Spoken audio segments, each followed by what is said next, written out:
नमस्कार, welcome to इन्वेस्टो के studies. आज हमारा है करेंसी डेरिवेटिव का सेट 12।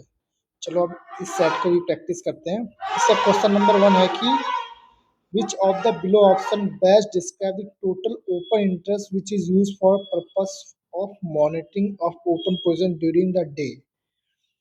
इसमें कौन सा ऑप्शन बता रहा है कि ओपन पोजीशन ड्यूरिंग डे के लिए कौन ओपन इंटरेस्ट निकालने के लिए कौन सा कैसे मॉनिटर किया जाता है। टोटल ओपन इंटरेस्ट एट 12 बजे नहीं, 12 बजे नहीं कैलकुलेट करते हैं। Maximum open interest in the previous day, ऐसा तो कुछ नहीं होता है, मिनिमम भी कुछ नहीं होता है।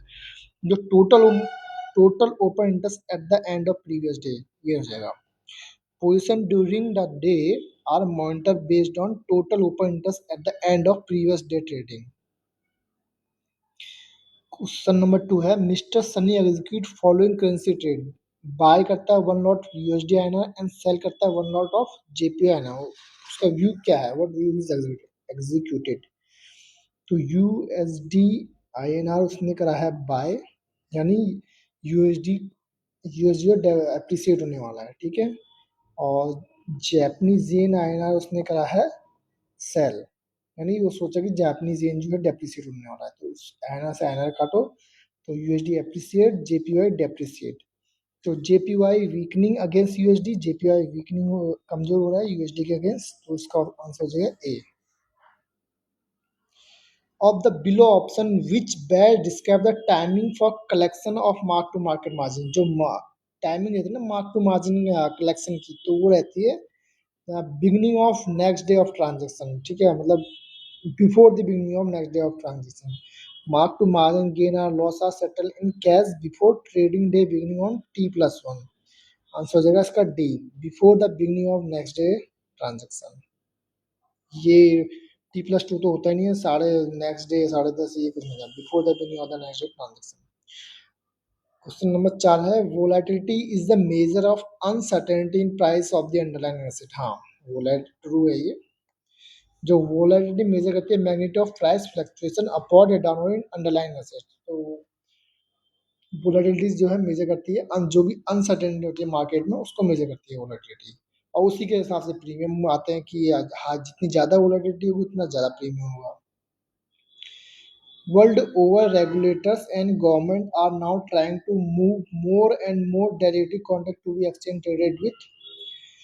सब ज़्यादातर लोग जो एक्सचेंज ट्रेडेड डेरिवेटिव्स में क्यों आ रहे हैं, क्योंकि वो एक सेंट्रलाइज है, बहुत रेगुलेटेड है, इसी वजह से आ रहे हैं। तो उसका आंसर हो जाए B, centralised clearing and settlement. Globally regulators prefer derivative to be exchange traded with centralised clearing and settlement to reduce counterparty risk, ठीक है, ताकि आपको काउंटर पार्टी रिस्क ना हो, कोई धोखाधड़ी ना हो आपके साथ, तो इसलिए लोग सेंट्रलाइज्ड ट्रेडिंग में आ रहे हैं। Question number 6, a trader is very bearish on euro INR and feel it will reach 70 from current level of 75। Trader है वो बेरिश है यूरो आईएनआर के अगेंस्ट, वो बोल रहा है कि 75 से 70 अब ये आने वाला है।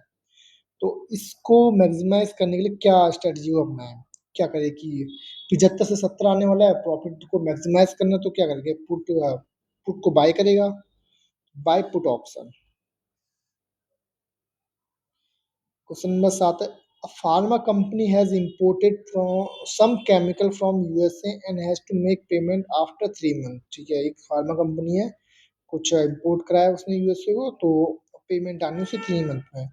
To hedge that is the company buy USD INR call option at strike 82, और प्रीमियम पे करा उसने 82 मतलब 2.30, और सेटलमेंट प्राइस रहा है 85.10 का। तो क्या प्रॉफिट और लॉस क्या हुआ उसको। तो ठीक है, 82 में उसने बाय करा था, 2 का प्रीमियम दिया है 2.30 का, तो टोटल लागत क्या होगी इसकी 84.30 ना। प्रीमियम जो पे करा उसे तो हम प्लस ही करेंगे प्रॉफिट लॉस निकालने के टाइम पे। ये प्रीमियम 2.30 एज ए इंश्योरेंस उसने अपनी जेब से पे कर रखा है। और जो सेटलमेंट प्राइस रहा है वो रहा है 85.10 का, तो यहाँ भी इसको प्रॉफिट तो हुआ ही है। कितने का हुआ, 70.10.80 का प्रॉफिट हुआ है पर यूएसडी। पॉइंट डी इसका आंसर हो जाएगा। क्वेश्चन नंबर 8 है द प्रॉफिट और loss for option writer is unlimited. हाँ, जो ऑप्शन सेलर रहता है, ऑप्शन राइटर रहता है, उसका प्रॉफिट नहीं, प्रॉफिट तो लिमिटेड रहता है लेकिन लॉस अनलिमिटेड रहता है राइटर का। ऑप्शन राइटर का लॉस अनलिमिटेड है, प्रॉफिट प्रॉफिट और loss for option writer is unlimited. नहीं, इसका प्रॉफिट तो लिमिटेड रहता है लेकिन लॉस अनलिमिटेड रहता है। ठीक है, इसको और की जगह क्या करें इसको, and profit and loss, profit या लॉस। मे भी क्वेश्चन की लैंग्वेज कुछ है अजीब सी, प्रॉफिट या लॉस। हाँ वैसे तो ट्रू ही होगा ये, थोड़ा लैंग्वेज के हिसाब से आप देखेंगे तो राइटर का maximum profit premium receive limited, लेकिन जो लॉस रहता है वो अनलिमिटेड रहता है, लेकिन जो बायर रहते हैं जो बाय करते हैं उनका प्रॉफिट अनलिमिटेड रहता है, लॉस उनका जो प्रीमियम उन्होंने पे करा है वही रहता है। क्वेश्चन नंबर 9 है, कौन recommend who recommended introduction of exchange traded currency future in India, committee on future capital account convertibility. Dash major sensitivity of option value risk free interest rate में क्या होना, रो काम आता है, रो। थीटा होता है आपका टाइम डिके के लिए, डेल्टा होता है आपका प्राइस चेंज में, वेगा होता है वोलेटिलिटी के लिए, रो होता है इंटरेस्ट रेट में। ये दे रखा है इसमें। क्वेश्चन नंबर 11 है कि price of market order is decided by, जो मार्केट आप मार्केट ऑर्डर लगाते हो ना, जो आपने या एक तो लिमिट ऑर्डर होता है कि मुझे इतने में बाय करना है, मार्केट ऑर्डर की जो भी मार्केट में चल रहा है वो बाय कर दो। वो कैसे होता है, वो क्लाइंट डिसाइड करता है, नहीं ब्रोकर क्लियरिंग मेंबर नहीं, जो एक्सचेंज का सिस्टम होता है, जो ट्रेडिंग सिस्टम होता है ना वो डिसाइड करता है वो। Who is the closing how is the closing price of euro INR calculated, last traded price नहीं, the average price bid and ask for last, average नहीं होता, वेटेड एवरेज रहता है, the weighted average price for last half of an hour trading. तो for future contract, closing price calculated as weighted average price of last 30 minutes of trading.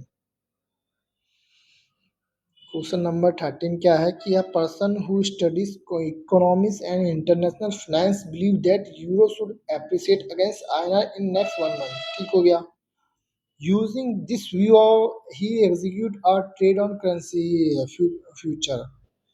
Given this is what type of market participant of the person is। अच्छा, एक इकोनॉम एक बंदा है जो economy को study करता है और इंटरनेशनल फाइनेंस को स्टडी कर रहा है, वो बोल रहा है कि एक मंथ में जो है मार्केट अप्रिसिएट होने वाली है, मतलब यूरो अप्रिसिएट होने वाला है आईएनआर के अगेंस्ट। तो ये एक मंथ में ट्रेडिंग कर रहा है, शॉर्ट टर्म में ट्रेडिंग, स्पेकुलेटर कहलाता है वो।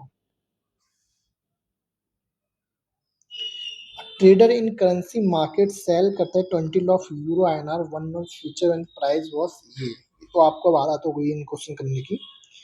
62.60 62.70 सेल कर रहा है ना, वो इस प्राइस पे हम कैलकुलेट करेंगे सेल कर रहा है, and square of 12 lot, square of 12 lot, and उसने बाय करे हैं तो हम इस प्राइस पे जाएंगे। तो 12 लॉट पे काम करा है इसने, तो इतने में सेल करा था, नीचे महंगे में सेल करा था, नीचे पे उसने बाय करा है, तो कितना 0.8 का डिफरेंस है, 0.8 का डिफरेंस है, 12 लॉट में काम करा है, 1000 का लॉट साइज है हमारा, तो 9600 का हमारा लॉस हो जाएगा। 6260 में उसने सेल करा था, ट्रेडर मार्केट सेल 20 लॉट, 6260 में उसने सेल करा, 6340 में उसने बाय कराया।